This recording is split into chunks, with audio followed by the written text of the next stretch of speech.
expecting us 9 o'clock. It's 9 o'clock now. They come in. Anyway, they will watch this now. Let's wait for them. So you came from a rally. Yes. Here in Quezon City. Yeah. Wait lang tayo. I normally have my kasi pag Friday nights. 11. But today it's very special. 9 o'clock. Okay. Let's just wait. Anyway, we can start na kahit wala pa. We can. But we're live now. Yes, we are live. Hello, Nick. Hi. Thank you Hello, for having me. Senator. At hello, mga kabungangang Nicksters. Yes. I am one of you tonight. Yes, it's a very special night because I'm so honored. Of course, the senatorial aspirant himself, kailangan ma-push natin siya to enter the Senate top 12. Well, Nick, the No, pleasure is all mine. Harry Roque. Hello, everyone. I'm here with Nick, Yes. and I am one of the kabungangas tonight. Yes. Now, Sir Harry, how do I call you? Sir Harry? No, just call me Harry. Harry na lang. Panyero naman tayo. Oo nga eh. Oo nga. Okay. Harry is fine. Oh, so anyway, I'm so happy you're here, and despite your very, very busy schedule, you found time to meet the Nicksters here, no? Of course, no, I've heard about the kabunganga Nicksters. That's why I'm curious. No? So sabi ko, let's join them tonight. Sige, so let's start muna. Medyo relax muna tayo. How are you as a father? Well, you know, I was a doting father, but unfortunately, the kids all of a sudden were all grown up before they I are? knew it. No? Okay. Yeah, they're now 20 and 19. No? Really? I wanted to spend as much time with them, but unfortunately, one time I just noticed, ooh, she's 18. I thought toddlers pa lang. Hindi, I missed a lot of the growing up period, unfortunately. Why? You were Because I was a workaholic. No? Ah, I kept 2 jobs. No, I was a full-time law professor. I was a law practitioner. So basically, in the mornings, I'd be in my law office, and then I would be handling night classes. So I'd be home by 9, even later. So and then before I knew it, she was 18. No, oh. from a toddler to 18. Basically, that's what I recall. Did any of them also go into law? Yes, one of them is in pre-law now Okay. in UP as well. She's incoming 3rd year next year. So she's finishing sophomore. So in a year or so, she'll be in the College of Law, hopefully. Oo nga. Oh, so how about the other one? The other one Boy? is, he's a boy. He's freshman going, wait a minute. No, he's a sophomore. He's finishing his sophomore. So actually, I was wrong. The daughter is going to be 4th year. And then the second one is going to be 3rd year. Third. So first 2 years in UP. Kawawa yung boy ko because he never had face-to-face in UP. He had 2 years of online schooling. Oh, nga. Yeah.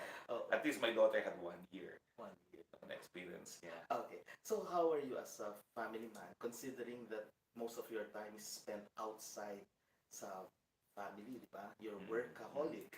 So how are you naman? Well, I remember when they were younger, I had more time.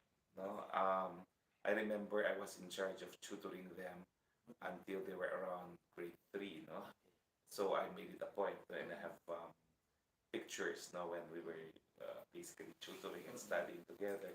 But I guess I became busy after grade 4 and grade 3 for both of them respectively. No? And before I knew it, they were done with high school and entering college. No, but I tend to spoil them. I tend to be the spoiler. So the wife had to do all the disciplining because to me, they could not do anything wrong, basically. And until now, basically. And your wife is a mascom pala. Yes, a UP graduate also. of Mascom. We met when she was a TV reporter for Channel 9. I was a resource person in Congress at that time. And then after we got married, she worked for a year and then she stopped. She transferred actually to print media for about 6 years, and then she completely stopped because I got involved in almost all of the political topics, and journalism ethics forbade her from writing about things I'm involved in. No, so she just gave up. So you started which one? Teaching first or litigation? No, litigation first. In fact, I started our career in law even when we were in law school. Yes. One of my best friends was the late Rodel Batacabe. He got his girlfriend pregnant, and in order to help him, we actually formed a consultancy, And we were lucky. We had a big break because our very big break was a multinational company that sought to enter the telecoms business at a time when CPLDT had a monopoly. Yes, yes. So we got a research job, and at the same time, my Rodel Batocabe and I were both employed in Congress. Mm-mm. So we did the research, and the research became the basis for the filing of a quo warranto against PLDT at the time. Oh, okay. And that prompted the opening of a second gateway facility. Yes. So we had a big break even prior to becoming lawyers. Oh. Because of course, when the quo warranto petition was adopted, we were handsomely rewarded for it, Oh, yes. and we couldn't believe that all we wanted before was to buy this barong in SM, and we didn't have the money to buy it, and all of a sudden, wow, we had money, we had real money. Sa SM West pa yan. Yes, SM West, yes. So that's how the That's firm how- started, and of course, we started with no office. Mm-mm. We would hold meetings, At that- partners yeah. meeting under a tree, and of course, the trunk of my car, which was then a red Lancer, would have boxes of case files. But I had also 1 year of practice in a major law firm. Ah, okay. Castillo During that Langan. time, have you finished yung ano nyo, masters nyo in economics? Hindi pa. Hindi. So we started our consultancy when we were in 4th year, and then we had 1 year in a big firm. All of us did 1 year in a big firm.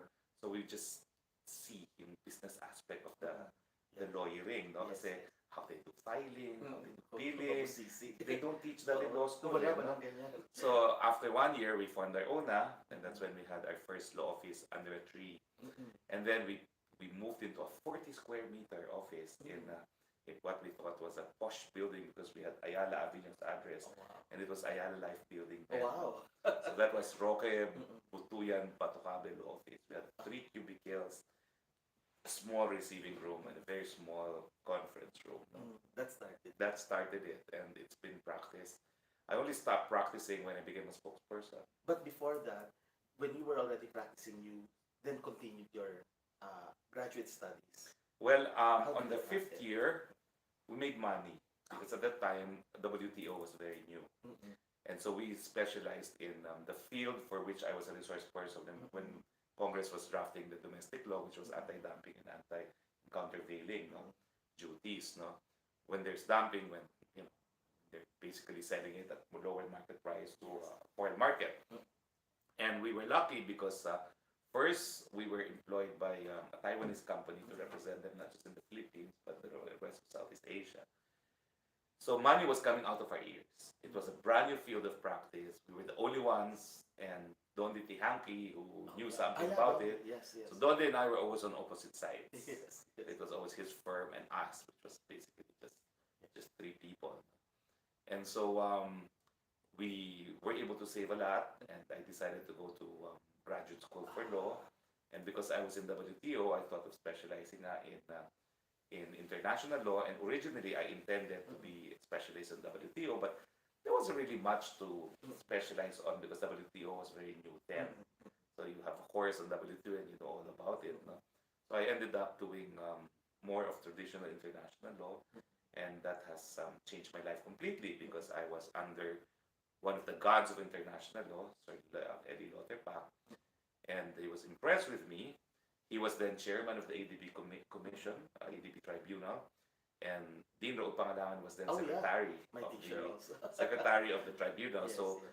he told Pangalangan, this is brilliant student of mine in London School of Economics now. Why isn't he in your faculty?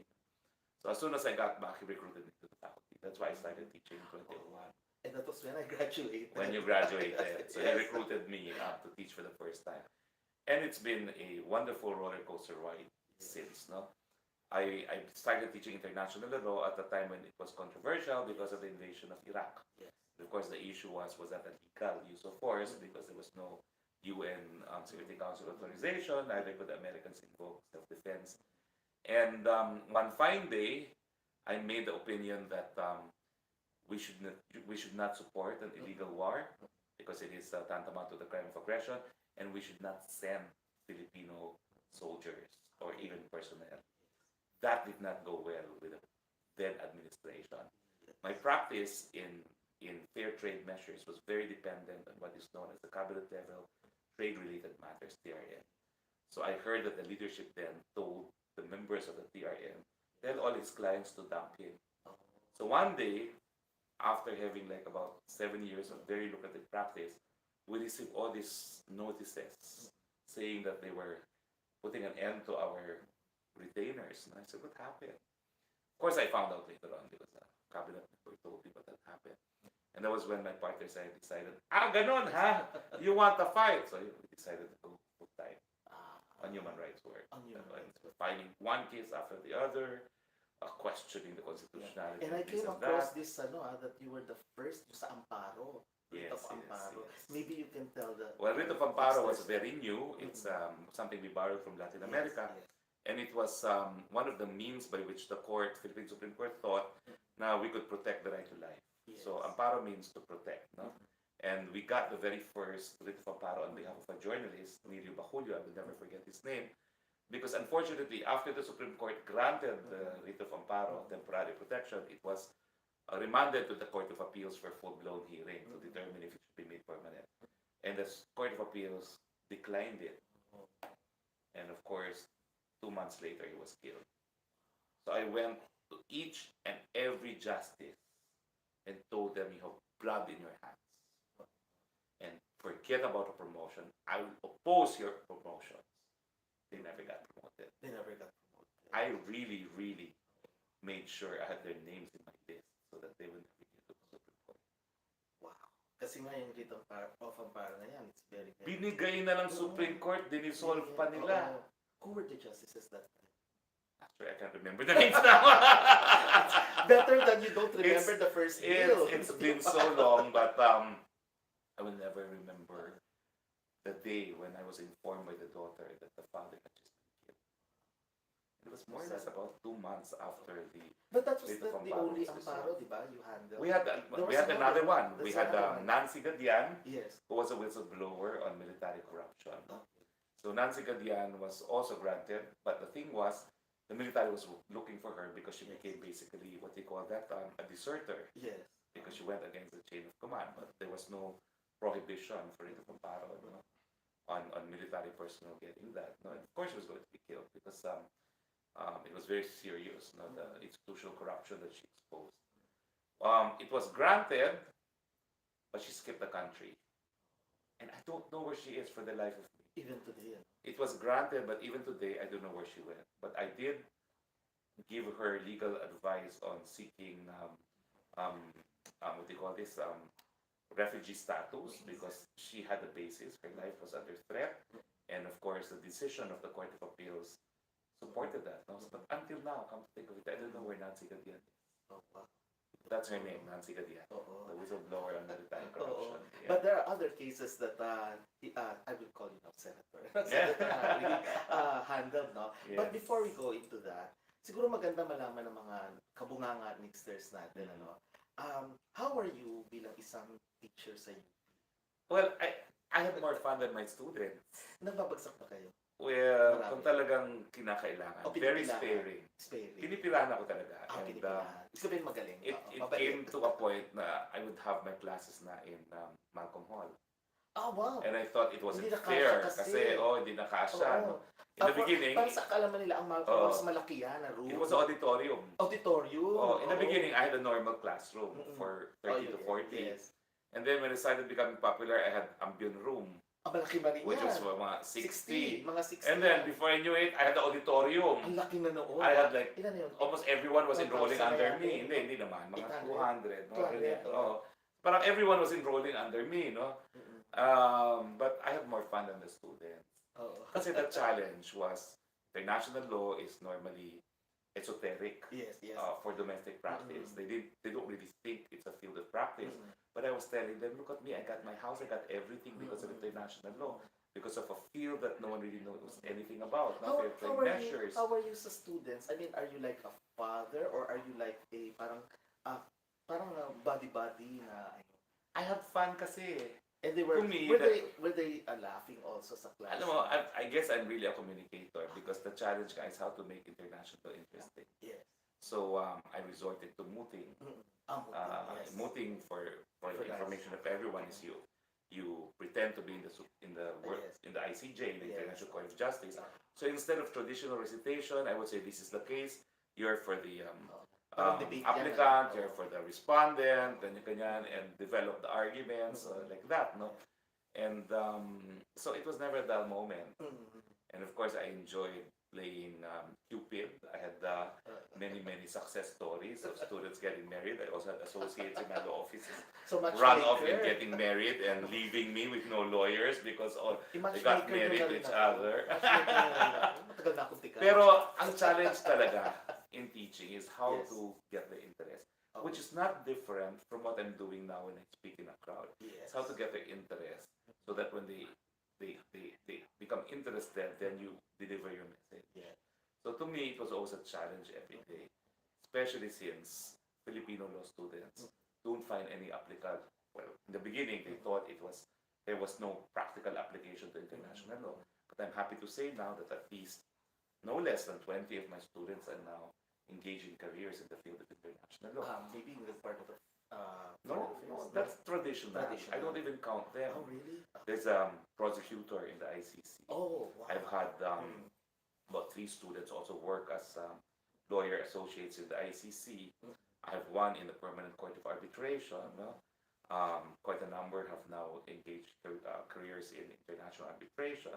I have in the legal office of the UN, both in New York and in bigati na. mga ganyan. And then there are those who are actually engaged in WTO practice in foreign firms. I have a student in Singapore engaged in WTO litigation. I have a student in Washington, D.C. engaged in ICSID litigation, National Center for Settlement of Investment Disputes. No? And then I have a prosecutor in the UN Tribunal for the former Yugoslavia.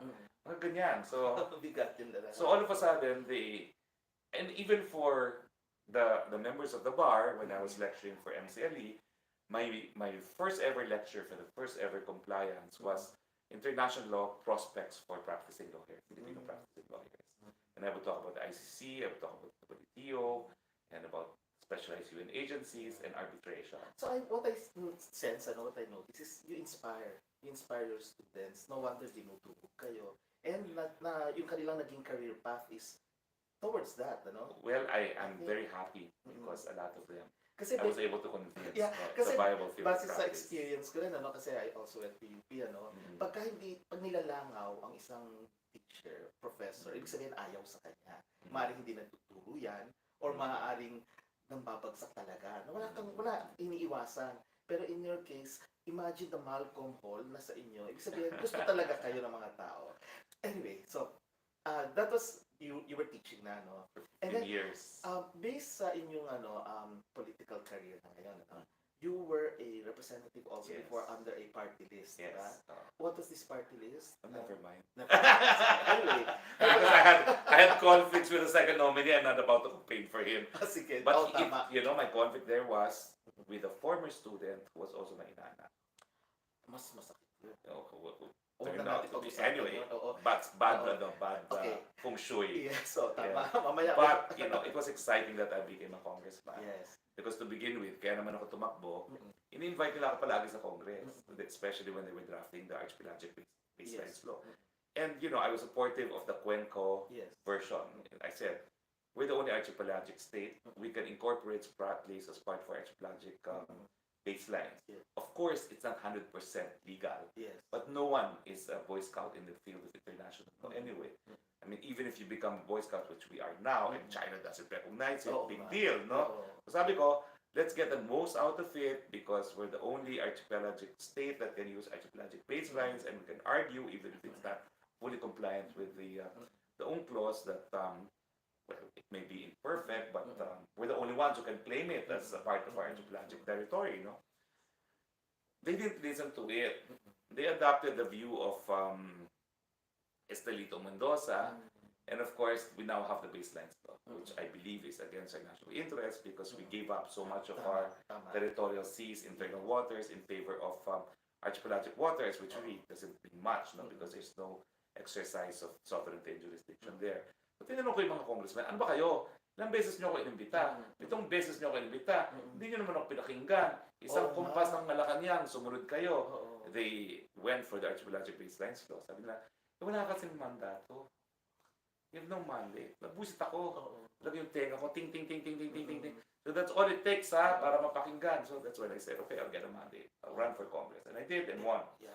And I won convincingly because I was number 6 of all party list candidates in 2016. Yes. And is that how you became part of the cabinet of President Duterte? Well, to begin with, I took my role as a congressman very seriously. Yes. That's why I had the most bills enacted into law, which I thought was only expected because I was the only law professor there, in Congress. So I passed universal healthcare, I passed free Wi-Fi, free irrigation for small farmers, national AIDS law, the Balik Scientist program, the anti-hazing law, among others, and of course the free tuition for state colleges and universities. Now, that was when I got a strange call from the president. But the background is, I'm not close to the president, but I knew him. Why? I first met him because I did an investigation for an international NGO on the existence of the Death Squad. So I did go and investigate. Yes. I confirmed the existence of the Davao Death Yes. Squad. I know the modus operandi, but I found evidence Linking the president. So on that, for that project, I made a report in Davao Marco Polo, and I said I could not find any evidence linking Duterte. It was on that occasion that on her first day as Commissioner on Human Rights, Laila de Lima went to the stage after she heard me that there was no evidence, grabbed the mic and said, I will prove that Rodrigo Roa Duterte is behind the Davao Death Squad. Proof. Pero up to She now, never did. wala pa. Up She to never. now. But that's why the president hated her because of that Oo. incident in Who Davao. likes her ba? But anyway, that's how I first met the president too, because I had to interview him. Yes. Now, and then later on, I handled the Matalino massacre case. Yes, yes. Also because of this, that training that I had for the Davao Death Squad was funded by the Soros Foundation. It was investigation and prosecution of extrajudicial killings. Ironically, our very last one training was held in Jensen. Okay. And when Maguindanao massacre happened, I was arguing in the Supreme Court for the Manampaya case Yes. when I got that message. Apparently, about 12 of the journalists who attended our training about 3 weeks prior to the incident had perished. So we had to make a decision. Before kasi, we limited our legal engagement to filing test cases in the Supreme Court where we would argue issues of law in the Supreme Court or in international bodies. And we were confronted with an actual murder case attended by people who attended our training. And the issue was, do you get involved at the trial level? It's going to be messy with a number of victims. And we said we have to walk the talk, because we need to show people that in order for impunity to end, you need to prosecute, investigate and prosecute correctly. So we undertook the task of representing 19 victims, all journalists, including those who attended our training on effective investigation and prosecution of extrajudicial killings. So ayun, na-meet ko rin doon si Presidente. Kasi it was the President who lent the helicopter to Toto Bangondadato that discovered the whereabouts. And thereafter, kasi mga pulis ay mag-imbestiga, so nagdala kami ng anthropologist, ng forensics anthropologist, Pablo Baraybar from Peru, who was an expert from the Tribunal of the former Yugoslavia. We had our own dig where we uncovered dentures and an ID of a missing journalist, si Momoy, who is the 58th victim. And the President, whenever we would go to Maguindanao, would send security and provide vehicles. And then there was an incident after that na I was going to Davao also for the Maguindanao massacre case, send your entry point going to Maguindanao rather than going to Cotabato. Kasi Cotabato, one time, feeling namin papatayin na kami. Kasi may mga lookout guys na, so we sought refuge in the house of the Archbishop. So since then, we avoided Cotabato although it was closer to Maguindanao. And one time on that flight to Davao, it was a lunch flight and they were not serving meals. They were very much delayed. So I was diplomatically negotiating with the chief flight attendant and I got the food for everyone. Tapos ginanon niya ako. Yung pala nasa likodan ko. Si Presidente. Sabi niya, ang galing mo talaga. Sabi niya, sabi ko, Mayor, nandiyan ka pala. It was just, negotiating for lunch. But they did bring in food from outside. Kasi so low profile, di ba? Oh, he was just on the first row. I wasn't aware. He was there. Matagal yung argument namin. Siguro mga 15 minutes yun. I kept my cool and I was just saying, no, you have an obligation. We have order of carriage. Ganyan. And it's lunchtime, and I'm Siyempre, diabetic. Ay, Oh, kailangan sabi ko, I could kumain. die if I Oo. don't have. And you just can't give me. You have to give everyone. I'm not going to Yes. accept for just Yes. me. Oo. So, yun. And And then, I guess he saw me in Congress. Oo. Alam mo, lately, when I had a one-on-one, sabi niya, ito, kinuha ko to, miski he was telling the truth about the killings. Oo, pumapatay ako, pero pinapatay ko mga kriminal. Kasi in Congress, Yes. I had no less than 4 privilege speeches on extrajudicial killings because that was my advocacy. The effective investigation and prosecution of extrajudicial killings. Kaya lang, I had a soft spot for him kasi wala naman akong evidence na nahanap sa kanya sa Davao Death Squad. No?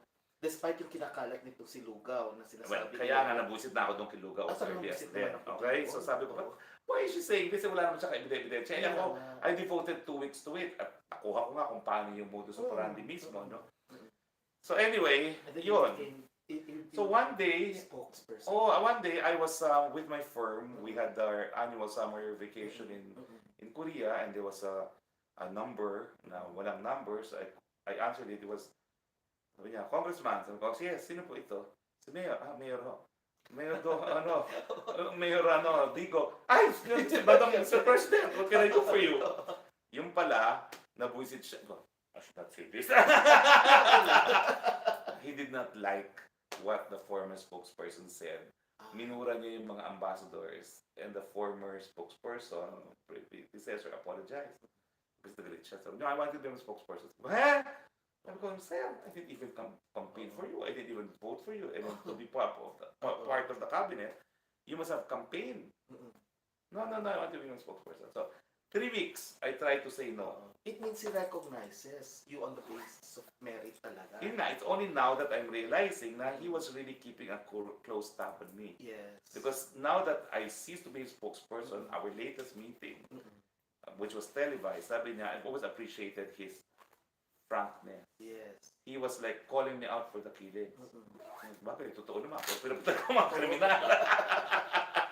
Pero totoo yun kasi alam niyo si Senator Harry, nung pinanood ko siya sa SMNI, yung debate, very frank talaga siya. Kaya I would second the motion yung sinabi ni PRRD na very frank kayo. So, and that started it na. Well, 3 weeks later, parang I could not say no, kasi here's the president. Who am I? Correct. And so I eventually accepted.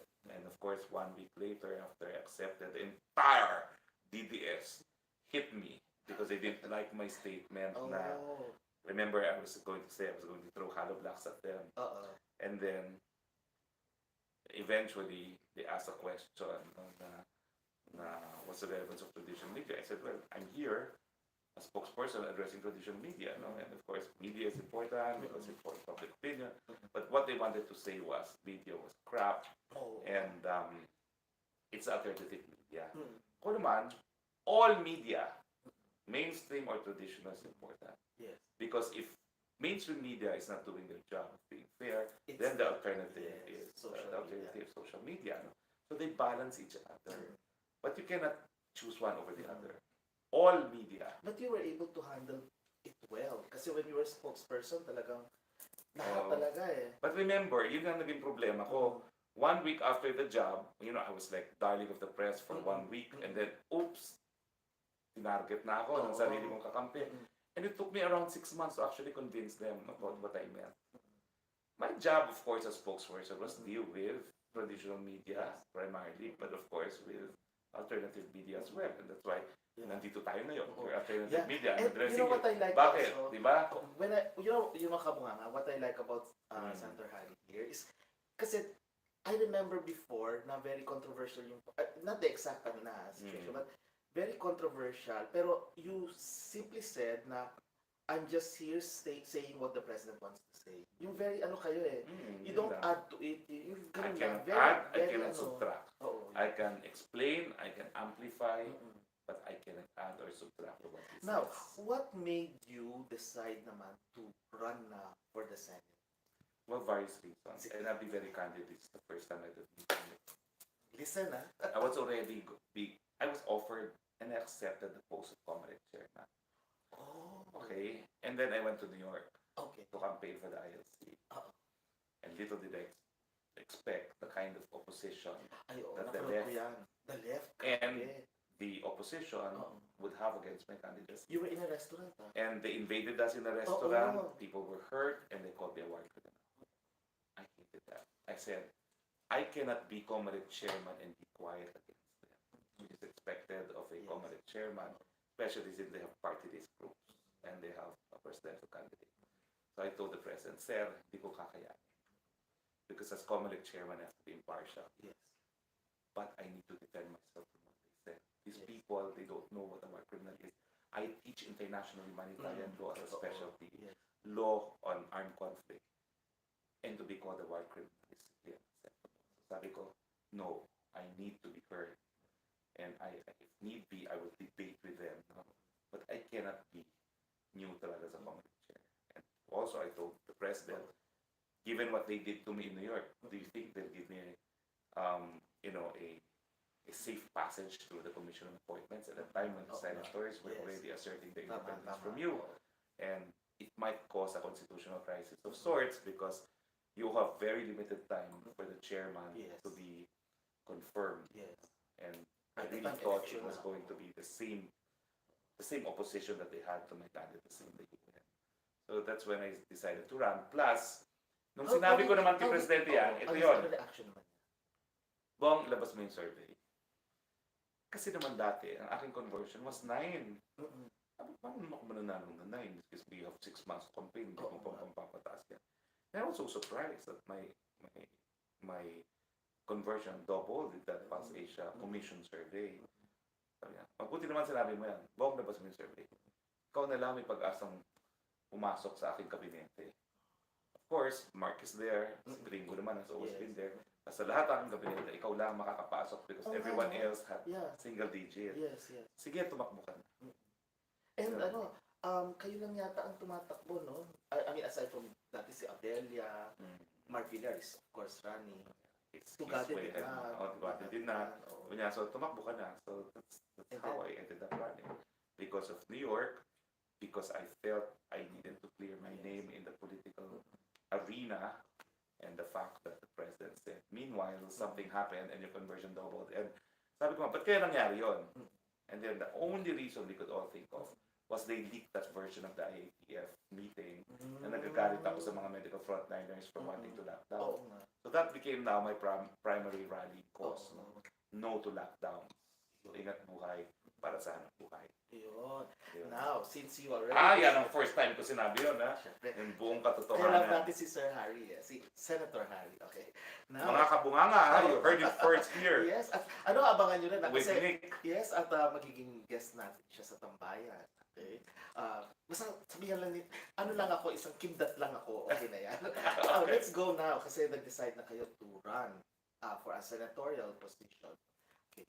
Let's talk about yung platform nyo. Ano ba yung, siguro, top 3, if you want to add, okay lang, top 3 that you want to push since you are international, ano yung top 3 muna? Number 1 is ingat buhay para sa buhay. Okay. No to lockdown, because with or without pandemic, people need livelihoods. Yes. So let's keep the economy open. Number 2 is continuing my advocacy for health. Ako nga kasi author ng Universal Healthcare. And the biggest threat now to the effective implementation of my law is corruption in Philippines. So now I've come to realize we need to abolish it and replace it with the National Health Service. Abolish nyo na. And this will achieve 2 things. It will remove the corrupt ones. Oo nga eh. Thank you for saying that. Nagmamalinis yun. First time ko rin sasabihin ito publicly. Bakit siya nagmamalinis? Samantalang all the corruption, we're documented in PhilHealth. We're documented at the time when she was trustee. Luminis ang mukha niya. That's the 16th Senate investigating that. Ako, I investigated it too during the 17th Congress, simultaneously with the drafting of the Universal Healthcare Law. But the very first investigation was 16th Congress, and she was sitting there as trustee. See? So sabi ko nga, ano ka pa ganito mag-crusade diba?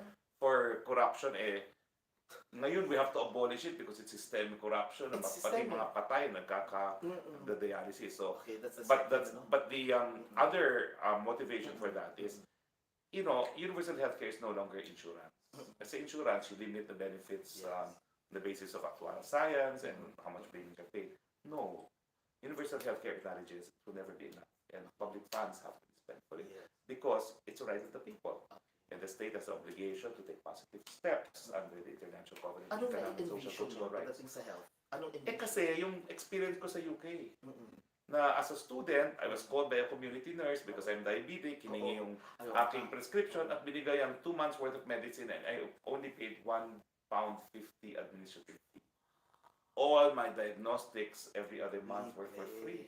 And I had a visitor from the Philippines na meron palang cancer, doon pa na-diagnose, dadala sa hospital, free. At that time, free pa. Ngayon, pag pumunta ka ng England, meron ng medical insurance. Kasi masyadong drain naman. Now, at that time, of course, this was 1995, 96. Feeling ko, hindi natin kaya kasi we're not as rich as the UK. But when I found out that Thailand implemented their own universal healthcare in 50 baht for any service, sabi ko, Thailand can do it, we can do We it. can do it. So ganun ako, single-handed, yung talagang parang single-handed attention to the full implementation. Yan yung dahilan kaya inopost ko si Ubiala, Secretary of Health. Because when I asked her, yung first day, naming pareho, I was first day congressman, first day, high school ko pa yan, yung PIS. Pinuntahan ko na siya, nag-aayos pa siya. Because it's push for universal healthcare. That's very nice, we do it. Maya-maya, pumunta ng Congress, talk about her legislative agenda, walang universal healthcare. So sabi ko, ano nangyari? Secretary, what happened? Sabi mo, universal healthcare, we agree. We're already implementing that. This woman is clueless. So, that's one of the grounds by which I opposed her appointment. And I thought the president would get mad. Hindi. Kasi naamoy-amoy naman niya eh. Naamoy naman niya kasi yung sa Denvac siya. Denvac. Minsan sasabihin niya safe. Minsan alam mo sa Congress ha? I documented everything. Pinakita ko sa commission. When I asked her in the committee, she would say safe. Tapos sa labas sasabihin niya not safe. Tapos kinonfront ko na siya. You know, as health secretary, on an issue whether or not the vaccine is safe or not, you cannot say yes, it is safe and yes, it is not safe. There's only one answer, and we expect that you give us the correct answer, Secretary of Health. Nakinig naman sa akin. Nakinig si Presidente, I guess, at binigyan ng go signal. I deny. I just don't know if Duque was the rightful successor. No, I love Duque. Ako naman ang sa akin, alam mo, Senator, ang sa akin naman is parang the devil in the deep blue sila lang. Kaya siya, parang at ganun that lang. point kasi, alam mo, until now, we're paying for the Denvac scandal. Because that's why there's hesitancy. Why? Sida Acosta is against, hasn't had the shot herself. Because people are scared na itong mga vaccines na ito is... Since dalawa na po yun, yung first nyo is kabuhayan pa yun? Or, well, the first is livelihood, second is universal healthcare. The third is, I filed kasi 220 bills when I was congressman. 220? Significance, no? And I only enacted about 10. So I have 210 left. So take your pick. But what I do say in my speeches is, we need to put an end to poverty in 6 years' time through the Zero Hunger Bill. We need to assure safe and potable water for all Filipinos in 6 Lalo years. na sa mga lalawigan. Through the Right to Water Bill. And in my adopted home province of Cebu, problema talaga yung tubig. No? And then we have the Freedom of Information Bill, which I filed in Congress and it was not able to enact. We have the Whistleblower Act, kasi kailangan talaga na mabigyan ng incentive yung mga co-conspirators to testify in cases of corruption as well as in extralegal killings kasi more often than not, talaga nang these crimes are committed in secrecy. Tama. So kailangan talagang bigyan mo ng incentive para ma-convict. No? So madami yan. We have yung a bill granting the same benefits as the Witness Protection Program to journalists who are at risk. So we have the Journalist Protection Program. We have a bill on organ transplant, the fact that we should discourage illegal trading in it. We will facilitate orderly donations, but discourage the sale of organs, strengthening the use of the evidence. Marami, it's 110. There's one na nabasa ko sa page nyo, Senator. Yung sinasabi nyo about food. That's it. So it's not just the production but also the distribution and marketing. Kasi malaking problema sa bansa natin, lalo na ngayong pandemic. So what do you envision? Well, you know, even before the whole government approach became popular because of the pandemic, I was already advocating that for poverty. I was saying it's unacceptable that we have become a middle income developing country and yet about 20% plus of our people remain below poverty line. So sabi ko nga, we have to employ the entire government approach. Government has come up with a roadmap to end poverty, and Congress must commit to allocate funds for it. No? So that's actually for the drawing up of a roadmap, a strategy, and the commitment of Congress that they will fund it. And this is in consonance with the 40-year plan ng NEDA. Well, not just that, but the UN millennial goals as well. No? Yes, I don't want to wait for 40 years. Oh, In my timetable, it's 6 years. 6 years. 6 years to end poverty. Kaya naman natin yun, Kaya. diba? Kaya. Kaya. Okay. And that's why one of the laws that I enacted was free nutritious lunch for school children. Kasi that's a good starting Yes. point, no? To prevent malnutrition, yes. which is a So, problem. And I'm happy it's being implemented now, even without face-to-face classes. Deliver yung food at meron pang libreng gatas ngayon. So, not only are we dealing with the issue of child malnutrition, we're also starting a new industry, the dairy industry. How are you when it comes to, what is your point of view sa charter change? Well, no constitution is perfect, but the priority right now is how to recover from the pandemic. From the pandemic. And of course, from the war in Europe that's causing. Okay, now speaking of the war in Europe, of course that will have an effect, an impact sa atin. How would you solve it? I mean, be proactive. Kasi hindi natin alam kung magtataas ang mga prices dito sa atin, di ba? Ayaw naman natin maulit yung nangyari noong 70s, yung oil crisis, di ba? So, how are you going to make a preventive legislation para protected pa rin ang Philippines? Well, let me start by saying what I've told the president. Now that the president only has about a month or two left, he's been calling for me. In the past week, I saw him thrice. I love him, but when you're in the campaign, you have to wake up in the morning. So I have finally gotten to the point when I breach presidential protocol and I have to tell him, sorry, Mr. President, I have to go because I have to sleep. I have an early flight. So I'm the only one who can end the meeting now with the president. But anyway, I've told him, we cannot afford to have this war drag on. It's a social volcano waiting to happen. And so I said, you're the only one who can probably reach out to Putin because you're very good friends with him. And I think he's just looking for a way out himself because he's also hurting. He's now asking for economic assistance from China. No? So it's not as if he can really sustain this for a period of time as well. So sabi ko, you should offer your good offices to Putin because the two of you will be considered each other as friends because I've seen them at the dynamics between the two of them. Personally, Personally. Kasama kasi at mga state visits na nagkasama sila. No? And of course, Putin will listen to you. And sabi naman ni President, well, yes, I realize that he wants to get the co-signal from ASEAN first. I probably shouldn't have said that because I'm preempting the President. Pero alam niya na hindi pwede itong ganito. Because we cannot afford long-term na pagpataas ang presyo. Kasi there's danger daw, the petrodollar, di ba? Yes. And now there's the ruble. Okay. Yes. So, well, it's an economic disaster waiting to happen. That's the fact that will we be severely affected? of course, when prices of gasoline increase, price of everything Pero else goes up. Paano ang alternative? Well, kaya nga ngayon, domestic-wise naman, alam mo, kaya lang naman ako I was against train. Yes. But I was so shocked when I was about to argue against train. Sabi ng Majority Floor, excuse me, you can't argue, you're a principal author. How did that happen? Yung pala, yung bill ko, imposing zero excise tax on electric vehicles was consolidated with the trade law. Sabi ko, yun lang naman ang gusto ko zero excise tax on electric vehicles. Naging principal sponsor na ako ng trade law. Sabi nung majority floor leader, you cannot interpolate, no, because you're a principal author. Dito ba hindi na kayo nakapagsalita? So hindi na ako nakapagsalita and stop na ako in questioning train, no. But anyway, what we need to do now is what I was proposing 6 years ago. We should encourage the use of electric vehicles, an alternative to fossil fuel. Now, I'm into energy myself, and I'm a proponent of LNG. Why? Because unfortunately, while I prefer renewable sources, may tinatawag tayong base load. Yes, Kasi base load, kapag tama. solar, pag wala ng araw, wala kang Wala, power. oo. So, ang base load talaga, ang LNG, maganda dyan, it's the cleanest fuel of fossil fuel, and it's on and off, which is unlike even coal. Yes, When yes. coal, you just have to keep it burning, no? And you cannot stop. So I think long term and immediately we should actually implement what I already proposed. Zero excise taxes on electric vehicles, electric buses, so that we will not be dependent on fuel. Ang question ngayon, di ba, lagi na lang eh. Alam niyo yung mga jeepney operators, lagi silang kumokontra dyan.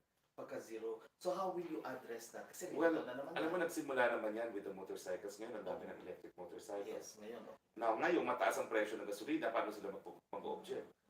Ang problema, mahal din yung pagbili ng electric vehicle itself. And I think, beyond giving them zero excise taxes, we should give them subsidies now. Yun, subsidy. Electric buses. Oo. Remove all the diesel buses. And then for the consuming public, you could give them subsidies to convert. Pero something has got to be done. Hindi po pwedeng nakaupo lang tayo na subsidies for alternative, preferably electric. Diba? Electric or LNG, no? Because nagsimula naman yung mga taxis natin dati, LNG na eh. And then, of course, build LNG plants, no? As soon as possible. Now, I'm hoping that something that the son of Lauren Legard is proposing will work. Kasi, kaya hindi nga po pwedeng solar as base load kasi paggabi wala na. Pero he's saying po pwedeng store ang power in batteries. But I don't know enough about that technology. So, aaralin yun. When you're... Hopefully. No? But we need to change. Hindi po pwedeng status quo na nag-aantay na lang tayo na sana bumaba yung presyo. Hindi na. Because also there's the phenomenon of climate change. And we need to also reduce. And I remember during the debate sa SMNI, when they asked you about Bataan, since you're from Bataan, di ba? You said that you will not agree to that. But you have an alternative. Well, yes. What was that you said? Well, unang-una kasi, I'm not per se opposed to yes, nuclear not per se plants. opposed. Because all advanced countries utilize it. Yes. Sa akin lang, ba't mo naman ilalagay yung nuclear plant mo at the foot of two volcanoes? Well, actually three, because the third din pinatubo. Yes. Oo nga. Pwede ka namang do it somewhere na wala namang vulkan, no? Eh, biglang, ang akala kasi nila before pinatubo erupted, there's such a thing as dormant. No. Volcanoes so you are never, not against it. Volcanoes are never extinct, they're only dormant. Yes. So, there's two volcanoes there right at the foot of Mariveles, which is a volcano. So, parang sa inyo, okay lang yung nuclear? Sa akin, different. because it's being used worldwide anyway, no? But not where it is right now. At saka, that's 35 years already. That's already obsolete. That will only produce 600 megawatts. Correct. Samantalang ang lit-lit na niya kung mag-LNG ka, no?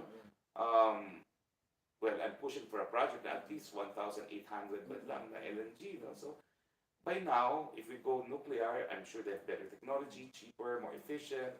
Put it in a place naman na walang vulkan. How about yung na-discover sa Philippine Sea, yung sa eastern side natin, western side, Are you talking of deuteronium? yes, deuteronium. Yung sa, we should explore it. Philippine rice. But we don't have that technology. So, meron pang isa, OTEC eh. OTEC is just the temperature differential between warm water and cold water. No? But these are energy sources that are still not efficient because they're very expensive at this point because of the level of technology. So I think we should stick it out with LNG as well as renewable sources. Okay. Now, any other that you would like to tell them about your... I'm amazed at the number of matters that we've discussed already. No? Kulang pa yan. Oo, kulang pa. Kasi medyo pagod na, alam nyo. Hindi naman pagod. But kasi he promised me a reading eh. Yes, dala ko. I'm more interested in what's going to happen to me in May 9. Pero natin, hindi natin mapakita, di ba? Hindi natin mapakita. Sa atin lang, sa amin lang. But I'm so happy to have met you and I enjoyed our chat. I hope we can do it again. Thank you, Percy. I look forward to your guesting in your radio show. Yes, wonderful. Because we can talk about the same thing. Yes. We can add to it. And I think you should really have a program of your own because you know how to do a talk show. Siguro nasanay na. Kasi for 2.5 years, iniiwan nila ako doon eh. At Ganun first, ba? na-shock ako, gagawin ko, but now, sanay na. Sanay na, oo. But I'm so happy that you mentioned at least yung mga trusts niyo. But we will have another of this sa radio para you can, before that, importante. For the OFWs, anong inyong nakikita or gusto niyo for them? I'm the only candidate Okay. who is a child of an OFW. Mother went to work abroad when I was 12, and the next time I saw her was 4 years later. And for the longest time, I had this grudge against her. I hated her for leaving us. until I myself went abroad to teach without my family. I was a visiting professor at American University, and even if you say they give you a nice hotel to stay at, which was a hotel suite, that was the first time I was away from the family, I said, oh my gosh, I feel so bad that I had a grudge on my mom when I discovered it was more difficult for a parent to be away from the children, much more siguro from my own mother. So I felt really bad that for the longest time I had that grudge. Pero is your mom still? No, no more. At that point, I was already taking care of her. So I became really nice to her. Pero maganda yung realization nyo, no? It was. You realize the importance and Yung pala, yung pag napapalayo ang isang... as I was begrudging it, mas masama pala yung feeling if you're a parent. I'm sure na makaka-relate lahat ng OFWs kasi alam nila yung malapapalayo sana.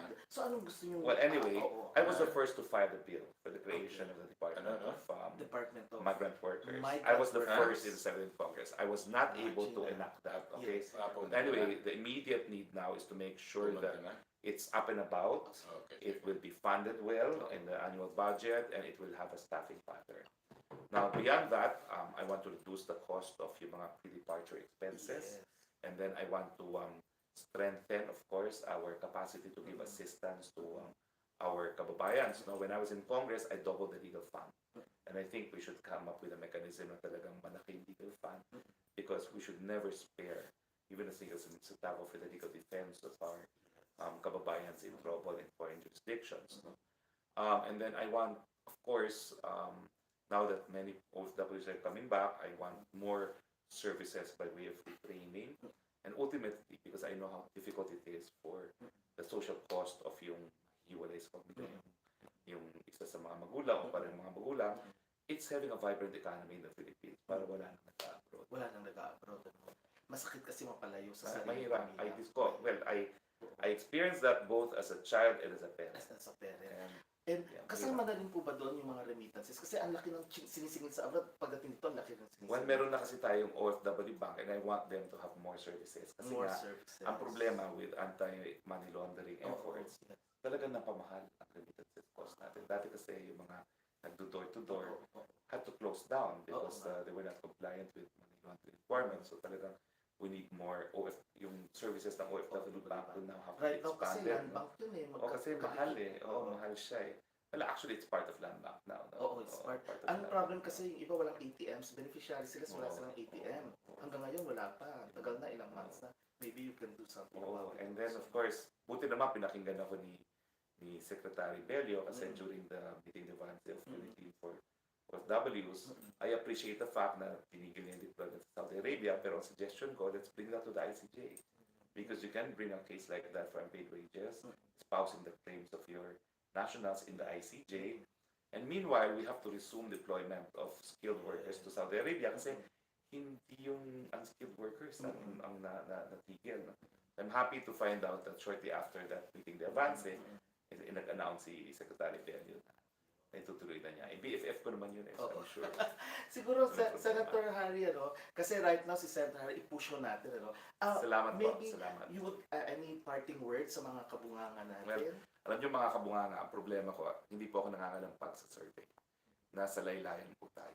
At ang mga nangangalampag po ay mga veterano na, mga anak mayaman, anak politiko. Iniisip ko naman po, sana po, huwag lang sa kasikatan tayo mamimili ng mga senador. Tignan po natin yung kakayahan nila na bumuo ng polisiya sa pamamagitan ng mga batas. Nakakaalam naman po tayo ng batas dahil tayo abogado. Itinuro po natin yan ng full-time sa UP ng 15 years, sa National University of Singapore at saka sa American University. Ginamit po natin yung batas para sa katarungan dahil iba po yun. Yes. Mga biktima ng Maguindanao Massacre, kay Jennifer Laude, yung mga mamamahayag na dinidemanda ng libel. At meron na po tayong track record as a lawmaker. Yung mga pinaka-importante pong mga social pieces of legislation na pinagmamalaki ni Duterte, ni Presidente Duterte, lahat po yun tayo nagsulong. At meron na po tayong ready-made legislative agenda. Sana po pagbigyan nyo naman, miski hindi ganun kasikat at wala pang pangalan dahil more often than that po, yung mga gaya ko na kinakailangan patunayan na may kakayahan, mas mabuti naman po magtatrabaho. Numero? 54 po 54 sa balota. Naku, maraming salamat, Senator Harry. Maraming salamat, Nick, Alam at niyo- maraming salamat po. Alam Sige niyo pa. alam niyo mga kabunganga, hindi ako nag-guest dito ng basta-basta, kung hindi ako naniniwala. Alam niyo yan, di ba? Ako po ay naniniwala kay Senator Harry Roque. Kahit hindi ako, ngayon lang kami nakakilala. Kasi yung kaibigan ko, Salamat. hindi man lang sumipot. Sumama yung chat. Pero please, hindi naman please, kasi kailangan natin ng bagong mukha sa Senado at kailangan yung matalino, may puso. Si Senator Harry Roque po. Salamat po. Number 54. Okay? Maraming salamat, Senator Harry. Bye-bye mga kabunganga, and thank you very much, Nick. We will see him again sa tambayan. See you. Yung mga comments nyo sa tambayan natin papasahin. Salamat! Bye-bye po. Thank you. Bye!